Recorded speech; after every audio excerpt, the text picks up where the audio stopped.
ታዲያ ምን ልትሰራ እዚህ መጣችሁ? ንብረቴ ላይ እንደምትኖር አትርሳሽ። ምን እንደተፈጠረ ግን ጠየካት?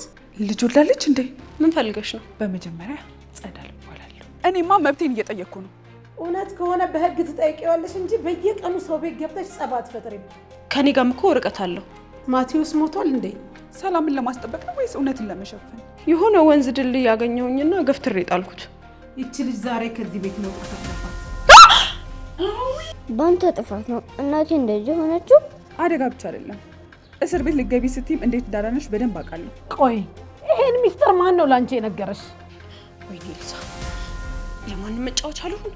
አንቺም ንብረትሽን በህግ እንደምትጠይቅኝ እኔም ልጄን በህግ መጠየቅ እችላለሁ። እሺ ይሄ የሰው ቤት አይደለም የኔ ቤት ነው። የህግ ወረቀትም አለኝ። እሺ የልጅ አባት ማን ነው? የልጅሽ አባት? ነይ ውጭ እያልኩሽ። አልወጣም። ነይ ውጭ። ለምርመራ ስለምትፈልግ ወደ ጣቢያ መሄድ እንችላለን?